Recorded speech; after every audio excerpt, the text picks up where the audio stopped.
Welcome to the Actually I Can Female Entrepreneur podcast. I am your host, Kaylee Greenacre, a business strategist, coach, TEDx speaker, author, and your go-to woman for all things business strategy. I am obsessed with supporting female entrepreneurs to grow unstoppable six and multi-six-figure businesses that they love, giving them the freedom and life that they desire. During this podcast, I'll be sharing with you everything that you need to become a successful female entrepreneur, from the mindset shifts to sales and marketing strategies, and how to become an iconic leader that people can't get enough of. It is my mission to help you stand out, attract your dream clients and customers, and sell out of your offers with ease whilst building the business and life of your dreams. Let's make this your reality, ladies. Hello, ladies, and welcome to another episode of Actually I Can, the Female Entrepreneur Podcast. And I'm joined today by the fabulous Elizabeth McQuillan, who is a serial entrepreneur, the CEO of Flamingo Business, and an events expert. And in today's episode, we are going to be diving into the power of being in the room, scaling your business through live events. Elizabeth, it's such a pleasure to have you here. Thank you so much for coming on. Oh, thank you for having me, Kaylee. I'm so excited. Thank you so much, darling. And I'm really excited to dive into this whole topic around live events. I know you are the go-to person for events, and I know you're going to bring so much value to this episode. But before we dive into the topic itself, I would love to find out and to share with our audience a little bit more about your own personal journey. Ooh, interesting. Okay. So, I listen, I come from very humble beginnings. Bit of a self-made sort of entrepreneur, girl done good sort of vibe. But yeah, I've got a bit of a story. I was one of those really high-performing children who actually at the age of 11 was diagnosed with a life-threatening illness and was given 3 weeks to live. Yeah. It was tough at the time, but it was a form of leukemia that there was only one cure. I needed a bone marrow transplant, and the lengths of what that involved, unless we had an immediate donor within the immediate family, then I wouldn't have been here today. So it was very traumatic. Thankfully, my big sister was a perfect match. She came in, swooped in, saved the day. And you know what? Since that, I have literally used that, spearheaded that moment of facing death to actually bring so much impact and zest for life and happiness and fun into, life. Because at the end of the day, I had a moment where there wasn't going to be a life for me. And now it's all about making this positive impact. So yeah, was a teacher for many years, 14 years as a drama and English teacher. Met my husband, who actually had a car sales company, and he'd kind of seen a bit of a change in the industry, whereby actually being a finance broker was a really positive way now of moving the business forward. I was a teacher, and I'm thinking, what do I know about car finance? And he said, listen, I see you building businesses all the time. This is what I've always done as a teacher. I still had companies that I was running alongside being a teacher. A little bit of a crazy girl. But yeah, so we went into partnership actually. And although I've got Flamingo Business, which you've introduced me as, that was actually secondary to Flamingo Car Finance, which is my finance brokerage. So when I came into the online space 5 years ago, everybody knew me as Car Finance Liz. But interestingly, as my audience has pivoted slightly, and probably on the back of the Flamingo Business Awards, as I am the founder of that, people know me more now as Flamingo Business. So in actual fact, we built Flamingo Business as an organic lead generation for Flamingo Car Finance. Incredible. Thank you so much for sharing a little bit about your journey, and love the fact, first of all, that you've again been a serial entrepreneur. You've built incredible businesses, and I know that you've got so much passion around what you do, and obviously around events, which we're here to talk about today, because events is huge at the moment. And I know you're carving the way for so many people, especially over here in the UK with your UK based events, but also, it's something that people want to either speak at, be a part of, or go along to, right? So can you tell us a little bit about what inspired you to start building, in-person events? And, when did you realize that this was kind of one of those key things that you really wanted to kind of escalate and go with? So as a kid, I was the dance girl, the theatre school girl. That's what I did, right? So, in terms of me being on stages, performing, it's always been second nature to me. As a teacher and in other businesses, we always did awards, we always did events, we always did productions. So, actually, the whole kind of dynamic, the whole infrastructure of an event is second nature to me.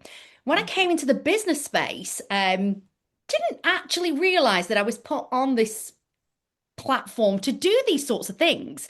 But Mm. actually, one of the first events I ever did was on the back of me scaling the car finance company very quickly. I just did, and this was probably about 5 years ago.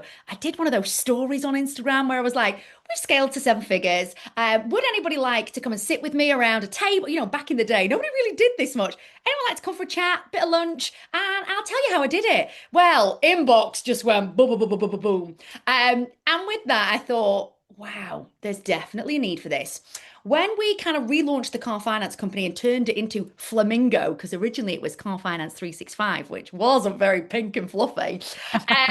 But the way I launched it was actually an in-person event, and I just invited VIPs from all over the UK. It was just coming out of COVID, and again, had a massive impact. And I just thought, this is how I scale businesses. It's not through Facebook ads. It is not through Google, Meta, whatever. It is through getting in the room and people seeing me and feeling my energy. Because let's be honest, it collapses time. You can speed up the process of any transaction when you are in a room because you know instantly. A lot of us are Marmite to different people. You will know instantly, bloody hell, I love her. Gotta work with her. Or you'll be like, not for me, thank you.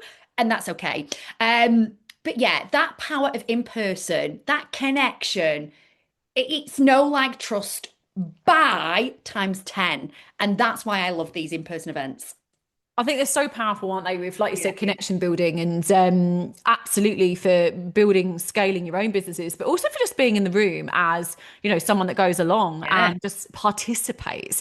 Because I think, it's so important that, when you're in the room, you're having live conversations with people. You're then listening or seeing people speak on stages if that's what the event is kind of focused about. Other people have like exhibitions, don't they? And exhibitors Yeah. can go around and speak. There's so much that you can do in the space of literally about 6 to 8 hours of that event. Whereas online, you're having to do a lot of work, aren't you? Jump into DMs with people, schedule calls to jump on Zoom calls to do podcast episodes and all sorts of things. And I think there's a massive, massive opportunity, isn't there, for events to connect, to build trust, and actually to build authority. Exactly that. And going back to what you first said then, I've always held the event or I've spoken at event. Actually, last year, 2025, I made it my mission to go to events just as a guest, bloody loved it.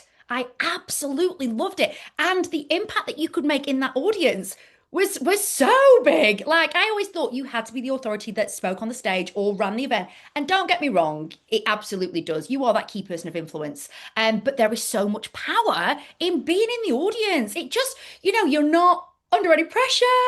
It's just free flowing. And sometimes the connections are just a little bit more deeper. The trust is there. And like you said, they say that it takes up to 7 hours plus for somebody to really trust you. And you can do a million bloody posts on social media. But actually, when you are in that room with somebody for all that time, it's there. You've done it in a day. It's brilliant. Yeah, absolutely that. And I think, it really does help support you with your visibility, getting known, being seen, building those connections. Yeah. But what else can it do? Let's talk about kind of the business support in terms of growth side of things. So say, for example, if someone has an intention of going to an event rather than sort Yeah. of hosting one, let's start with going to them first. Yeah. How can that support people if they're just going to an event as a person? Yeah. How can that support them in potentially, building maybe relationships, either collaborations or even potentially getting clients? Yeah, yeah. Do you know what? I think as a guest going to it, a ticket holder, I would always say have your KPIs already documented, already thought of. So your key performance indicators. Now, like for you, for example, you might be going in actually to pick up podcast guests. It's probably a perfect field for you to just say, I've got a podcast, I'm looking at ace done, job done. But or it might just be connection. So you want to build your email list, you want to build your social media. It might be like I go in with two heads on. I'm going in to find speakers, or I'm going in to find clients to be part of my world and who I can support and mentor. And yeah, so I always go, right, they're the people I'm going to talk to for that. They're the people that I'm going to. And the thing is, when you are just a guest as such, you essentially, if you're going to a business event, there's going to be trainings. They are potent trainings. These speakers are not just pulled from anywhere. If they're anything, if the event organizers are diligent, they will have put them through quite a vigorous process. If they weren't right, they would have trained them and things like that. So, first and foremost, and this is what I love about going to business events, that you are going to learn. I am a lover of learning. I love it. So I always take key takeaways of the learning. I call them golden nuggets. But also it is connecting as well. And when you get home, I always say, listen, didn't end in that room. Now the good stuff happens. And it's all about just dropping in the DM, saying, it was so lovely to meet you, to connect, how can we collaborate? What have you got going on? It's never what I always say, it's never kissing on a first date. It's never saying, here's my link, give me £1 million. It's never that. But I think being genuine and building genuine connection is really, really a positive part of being in that room. It really, really is. And like, do you know what? Even there's been times when I've walked out of a room and I've thought, damn, didn't speak to that person or didn't speak to. Doesn't matter if you've actually not spoken to them. The fact that you've been in that room and you've possibly just looked, you can still jump in the DM and say, "Oh my God, Kaylee, I missed speaking to you, but I was there." And again, that starts a curious conversation, and that is what is really good in this sort of capacity. Curious conversation leads into fabulous growth.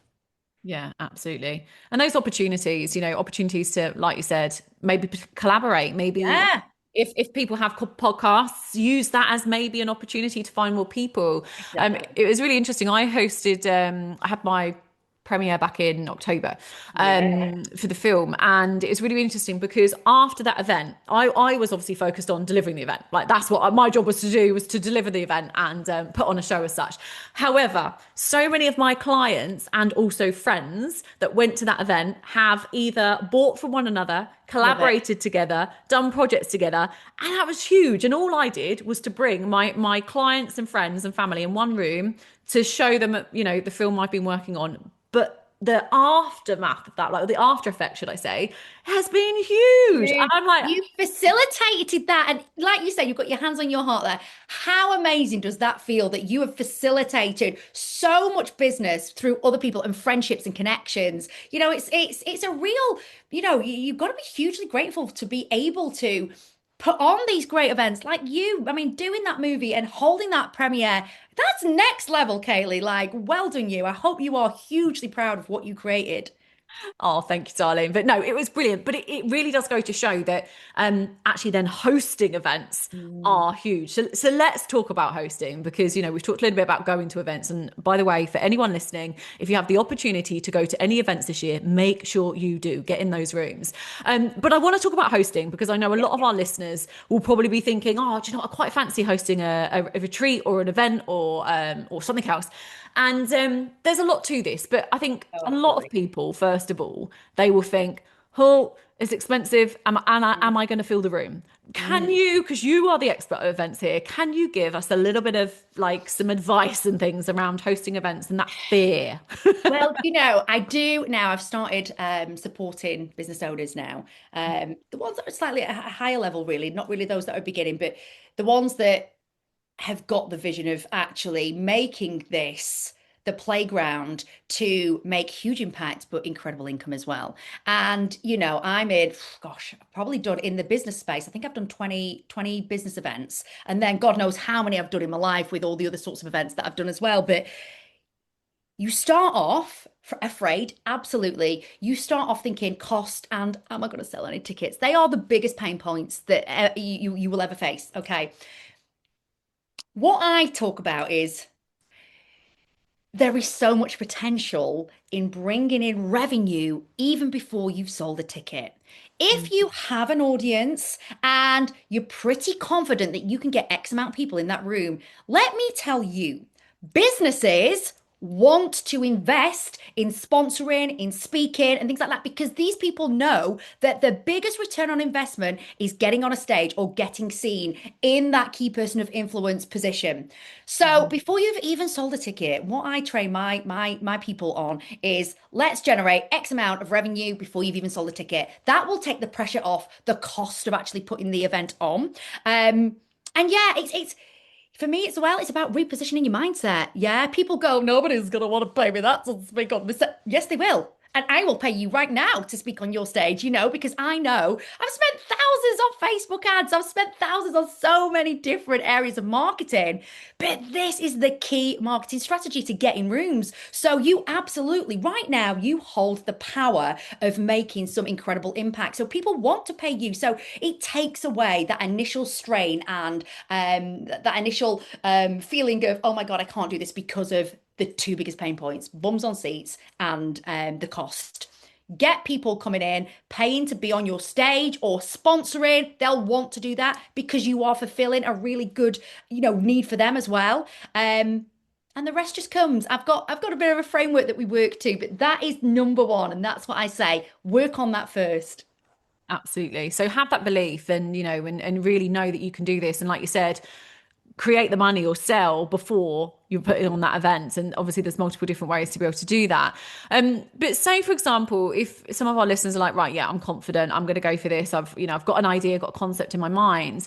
How do people design an event that really does create, big impact? Because I think that's what you want. At the end of the day, you want your attendees to come along to the event and to feel something Mm, and to feel activated, connected, motivated, inspired, whatever it is. How yeah. do you do that? And I know we're not going to go into your frameworks as such, but is there any advice that you could give around this to kind of kickstart everyone off? Yeah, no, absolutely. But you've said keywords there, activate. That is how if you want your audience to come away feeling activated, you put on a show that activates them, okay? Likewise, if you are in the spiritual realm and you want them to feel calm and relaxed and then that's it. I actually come at it from a performance perspective where I just say to my clients that I'm helping support, okay, you don't have to replicate me. I am activating because that is me. That is my brand. Okay. There will be the fire eaters. There will be the singers. There will be the trapeze artists, whatever, because I like my audience to be activated. For me, that's the best way to do an event. Get them fired up. Yes. On the chairs going, yeah, I love this. That's how I want it, but it's not for everybody. So right at the very beginning, when I'm working with somebody, I just say, how do we want them to feel? You hit the nail on the head there.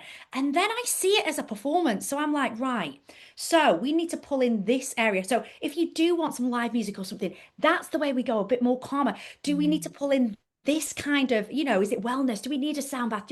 And we just create that itinerary that is going to make your clients, your audience feel exactly how you want them to feel. And that is completely unique to the individual. Yeah, amazing. So again, just really thinking about what impact do they want to create? How do Yeah, they want to create an experience? Because I think that's the key thing, isn't it? that That word experience. Because exactly that. I know That's that your events, and I've seen the incredible things that you do through, through fabulous friends such as Matt and Tanya. I see it through their fabulous socials, and I'm yeah. 100% coming to some of your events this year. But I think that experience is huge as well because we want them to feel something and obviously experience being in that room and know that it's unique to you. Exactly that. And that's what it, you've got your own bloody trademark almost, haven't you? What you stand for, your values, your logo, your business, it's got to reflect that. And I think, we are going to see a massive increase in in-person events and, brilliant because it is we're now saying this is where business happens. And it doesn't matter if you're a multi-million pound company or you're a solo entrepreneur, this is where businesses is taking place. But what you've got to do is just make it unique to you. And your vibe will attract your tribe. So don't try to be somebody else. Stay true to you because you're going to pull in the right people. We don't have to do masses. We just do people that are your people, which then ultimately has a better when you're looking in there, is it for me, depending on the purpose of the event, is it to launch something? Is it, I always say, is it a purpose piece or is it a profit piece? And you can have a nice blend of both. But yeah, I always say there's money, there's revenue coming from all different sources. If you could see my hands now, I am literally just gesturing all different areas. We should have filmed this. I could have done a dance. But yeah, it just depends on the purpose and is it profit? Is it and depending on that will depend on how you build it out. But yeah, be unique 100% and just stand out because it's going to be a busy playing field, but with good reason. And I think as hosting events, it can position you. I mean, I always talk about becoming the iconic leader. That's kind of like the phrase that I use consistently, but it does. It allows you to be seen as that one, that authority, that leader, doesn't Absolutely. it? In a way that, Absolutely. you're inviting people into your space. And I think with using, potential sponsors and, asking fabulous people to speak on your stage as well, you're just elevating your entire, I want to call it a movement because most people Yeah. to build movements nowadays, but you are as a leader, you're bringing everyone together, aren't you? Again, for that experience. You absolutely are. And that's what I think you've got to always remember. You are given a gift here to do this, so make the very most of it. And I do always work back from my clients that are going to be in there. It's not just a case of let's just pull them in because they've said yes, or let's just do that. No, no, no, no, no, no, no. You have to make sure that that audience fundamentally is first and foremost who you are making happy, who you are gonna, because reputation is everything. And especially in the online space, your reputation can be, shattered, screamed, sucked up, chewed up, spat out. So always lead with integrity, always lead with heart, always lead with, at the end of the day, this is about the clients that are sat in front of me. But pulling in different people to speak is only a positive because you can't be excellent at everything in business. You'll Yeah. have your niche. So it's mega important to bring in people that are different sides of different parts of business that can really, or if it's a business event, great. If it's not, whatever. But bringing in multiple people just to make it as fabulous as what it could possibly be. Absolutely. And I suppose in regards to, talking about the experience and you're wanting that event to be incredible, you're being seen as that authority and that leader. At what point would you recommend people to start hosting events in regards to their journey of their business? So, for example, can they start doing events at the beginning of their journey, or should they wait until they're a bit more established, got their own community? What's your advice around that? Okay, so the first event that I launched for Flamingo Car Finance, Hmm. it was an invite only. Okay, so there was no ticket price. It was Yeah. an investment for the company. I think it cost us about 4 grand, 4.5 grand. We made it spectacular, but with no initial return. But we knew that this was it wasn't for profit at that stage, it was for profile. So that was a profile gig, right? We knew that they'd all come to us for cars. So it wasn't an instant money in bank before we've even done the event. It was, Yeah. listen, we're going to go out, make impact. And we know that reciprocal business would come back. And it absolutely did. I mean, I would never even dream of launching another business without doing a full on launch because it's magical. In terms of, you are doing this for profit, you're a business and you want to do events and you want to do it for profit as well as make an impact. What I would say is this, okay? You can start small, yeah? And you can grow, okay? If you're small and you say 500 people and I'm going to pay 10 grand to get this person in and 10 grand, I'd be like, whoa, no, don't. You are giving my nervous system a right shock. Never mind your own. I think that, if you've got, I would say to anybody who is getting up to six, multiple six, you're ready. You're absolutely ready. And actually, I'd probably tap you on the shoulder and go, why aren't you doing this, you crazy lady? Come on, let's do it. Um, Yeah.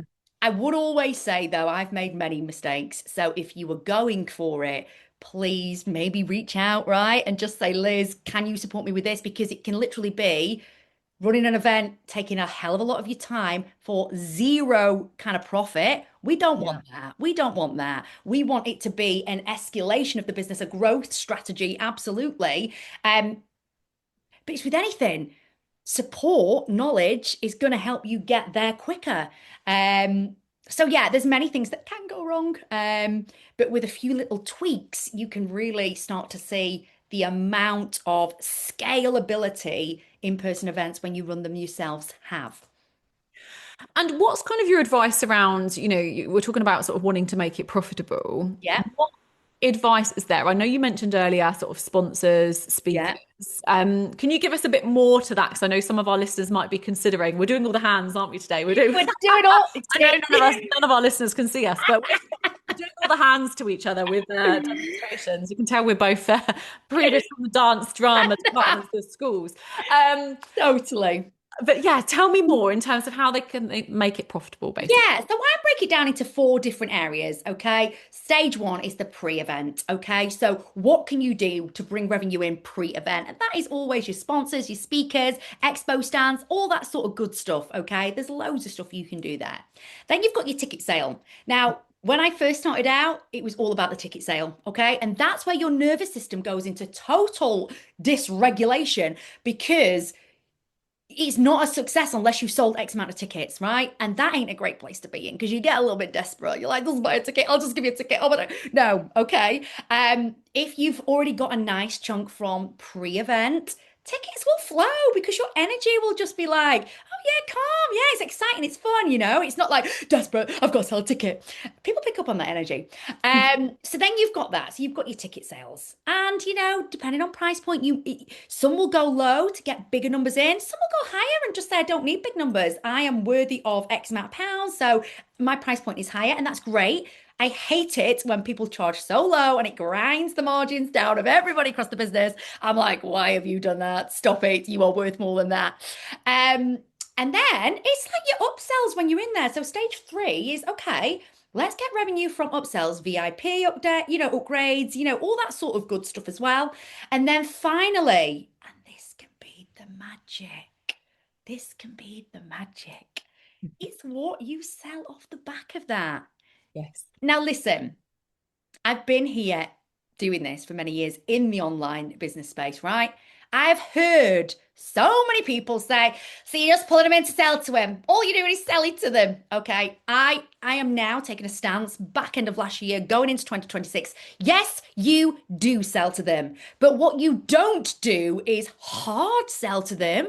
You should have shown them how magnificent you are. And the people that have been in that room and felt your energy, you've collapsed that time, you've speeded up their no like trust with you, they will want to buy from you anyway. So Yeah. you do it with flow, you do it with ease. But if anybody said to me, it's just the event, I would go, that's great, but you're missing out on the biggest piece of it, which is ultimately, you know, you can do an online challenge. You know, it's not for me that I'm going to be really honest. I don't do them because it's a lot of hard work. Me for yeah, I do this. I do events, and at the back of the event, there'll always be something really positive, really, you know, really needed that I will then share with everybody. And that's I am going into this year saying, do not fear selling at the back end of your event because it's absolutely the prime time to do it.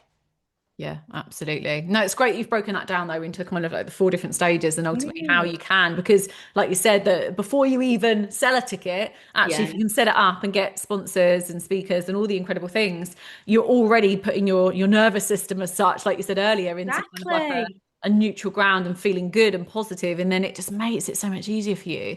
It I love this. does.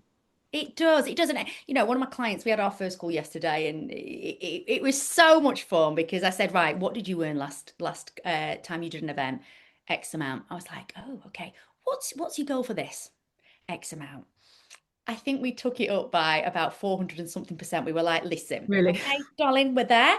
We're here. And she was like, this has blown my mind. And I was like, welcome to my world. I love And she it. was like, could I do that? And they were realistic targets, like really real with the time scale that we've got and the audience that she's already got. I was like, yeah, this is what you absolutely can achieve. And I was like, and I'm going to sponsor this anyway because I want that slot because I know you're going to have 100 people in there. So take my money. And she's like, oh my God. I said, that's what business owners will do who know the power of being in that room.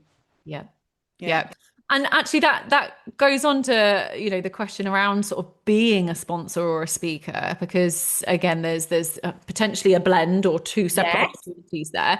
Let's talk a little bit about that. Like what, again, benefits are very similar to an extent because you're in the room, you're being seen as Yeah. authority, but let's talk about it a bit more, either a speaker or a sponsor or a combination. I would always say, depending on you, if you're confident on getting on a stage, it's always going to be better for you to actually speak if you're sponsoring in whatever capacity. You know, I have event partners that come on, and sometimes they are like we've had Porsche. They didn't need a face as such on everywhere, but they just had their beautiful logo. And what we did with that, you know, you've got to get creative. I said, I appreciate that nobody wants to come and do a talk like we do, right? But I said, I'm going to get you on the stage. I'm going to have business owners in that room, and we are going to do a fireside chat, a Q&A on how electric cars are really beneficial for businesses. I've got the electric Porsche taken. So it was just dreamy that we then had a beautiful open conversation where if you're a business owner, this is going to be the best way for you to run your cars, your vehicles through. We made it like that. That was perfect because essentially we were talking about what they would want to sell anyway, but they just didn't have the confidence to say, I'm gonna now do a big live talk about, it was and that's it.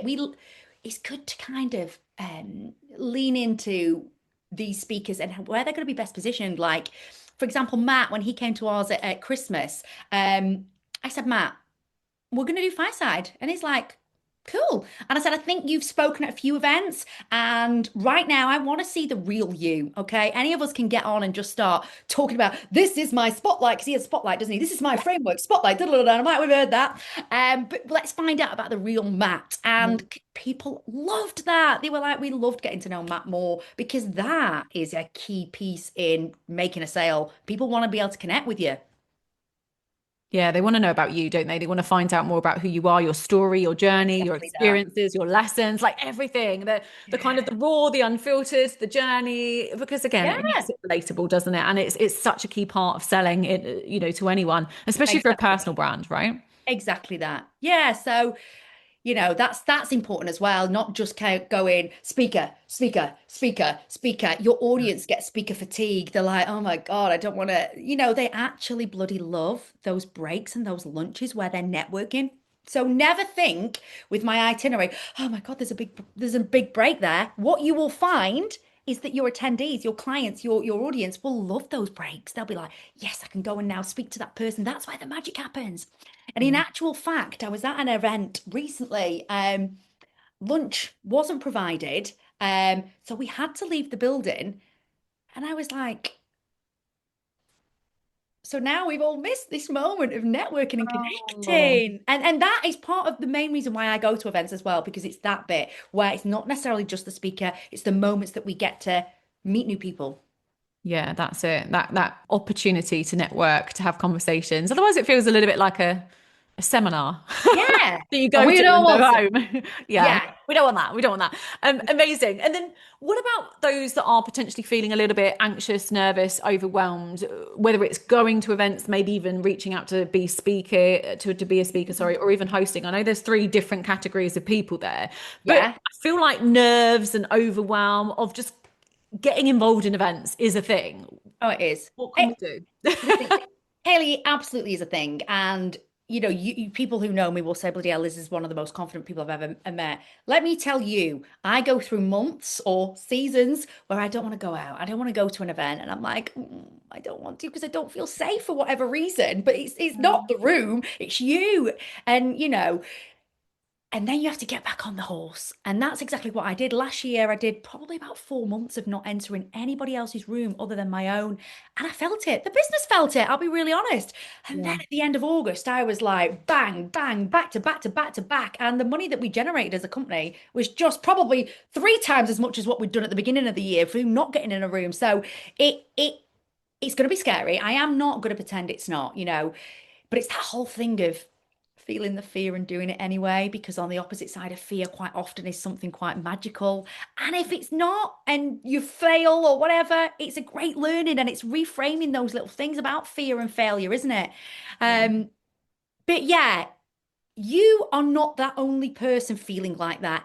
Everybody feels like that. And you'll walk in that room, and the thing is, you're not in a nightclub. This is what I always say. It's not a nightclub when you were 17, 18, when everybody's like, okay, you're your competition to me or whatever. Yes, It's yeah. different. Everybody wants to speak to you. So it's just having, we're actually just building inside the exclusive network, the Flamingo Business exclusive network. We're building out an AI agent that when you walk in that room, it will say, oh my God, I'm really scared. What should I do next? And I will then say, approach somebody now, open a conversation with this and da da da da. How do I follow up? And it will help you with the power of the follow up and things like that.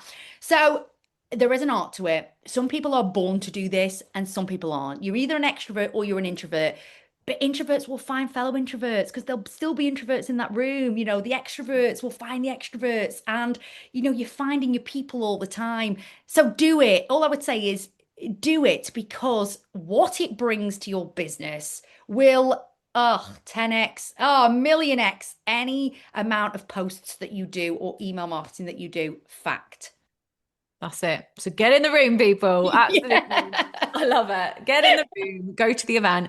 And, Yeah. and I can speak, on behalf of myself as well. And I know my listeners know this because I've done episodes on it. I'm an introvert, as much as many people think I'm confident, because I can speak on a stage, I can act, I can dance, I can do all of those things, but I'm still actually an introvert inside. So actually then going into a room of strangers and having conversations, it does put me out my comfort zone. Whereas if you told me to go and speak on stage about being a leader, I can do that with my eyes closed. And I Yeah. think it tests us, but actually you've got to put yourself out that comfort zone, and again, give yourself the opportunity. And I now love going to events, and Love it. thankfully I've built up a gorgeous community, and I love going to different people's. I've got lots of friends that host them, but then I've got clients that ask me, and say, oh, I'm a little bit nervous about going to this event. I'm like, go for it, go and find Yeah. your people, go and just say hello to 10 new people, and how amazing that's going to Exactly be. that. And that's it. There is no secret sauce. It is that thing of go and like that KPI, go and speak to 10 people.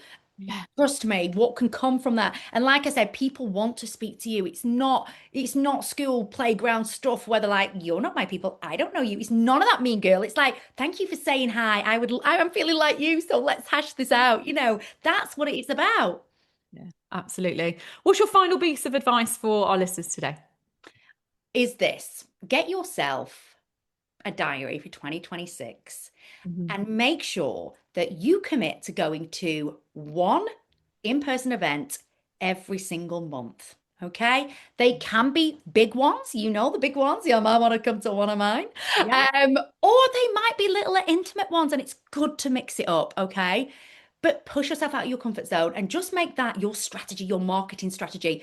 This year, part of my marketing strategy is getting in rooms. And trust me, if you can track the KPIs on that, and it isn't just monetary, it can be audience growth, it can be, visibility in terms of podcast things. If you look back at the end of 2026, you'll go, yes, that was the needle turner. Absolutely. Yeah, I love that. Set Yeah. yourself a goal, get a diary and Yeah. one event every month. Do you know what? I'm going to do that as well. And I not think for you should. speaking separate. I'm going to put my speaking ones to one side. Yeah. I'm going to say I'm going to go as a guest to Yes. every month. I like that. It's a great target. Yeah, and go in different areas, Kaylee, because I'm from up north, and it's been so easy for me in the past just to do the sort of northwest. But the end of last year, I was going out to London a hell of a lot, and it just opened my eyes. I think it just opened my eyes to the different. People have got different mindsets now. It's just we are different, and I think just mingling with different people and is really important, and it's just a personal growth thing as well. Yeah, it really is. Oh, it's amazing. And such a great conversation, Liz. Thank you so much for coming on to the Well, thank you podcast for having today. me. Thank you for having me. Where can our listeners find you and connect with you? Gonna be my Instagram, I think. So if you head over to at Flamingo Business, there's an underscore at the bottom as well. If anybody's listening and they want to just DM me and say hi, I bloody love curious conversations. So jump in my DMs. And yeah, let's connect. Thank you so much, darling. And for all of our listeners, all of the links and everything about Elizabeth is in the show notes. So go and check them out down below. Go and say hello to her. She's incredible at what she does. She really is. And if you want to find out about building your business, building events, going to events, she's got some amazing events coming up. What have we got in store? I mean, I know because we're in conversation about some of those events, but what are the ones that are coming up that we could potentially share with our listeners today? I mean, we've got five already booked in for 2026. Our first one is International Women's Day, which is one of our showstoppers. It's one of our biggest on main stages. That is in Manchester at the most beautiful menagerie, which is just an incredible, stunning venue. And expect the unexpected. Expect to be activated, entertained. It is just a little bit of a wild one, but yeah, that's our main one. And we've also got Dubai coming up for those that Oh, want to come on a luxury business retreat. oh, amazing. Absolutely incredible. And like I said, links and details are in the show notes, and all go and reach out to Elizabeth herself and find out more. Thank you so much, darling, for coming on to the podcast today. Thank you for having me, love. Thank you, everyone, for tuning in to today's episode. Please don't forget to rate, review, and subscribe to the podcast. And I'll see you all again next time. Thank you for tuning in to the Actually I Can Female Entrepreneur podcast with me, your host, Kaylee Greenacre. If you are ready to build, grow, and scale your dream six-figure or multi-six-figure business, then head to our website now for more information or connect with me on socials to see how you can create your dream business and dream life.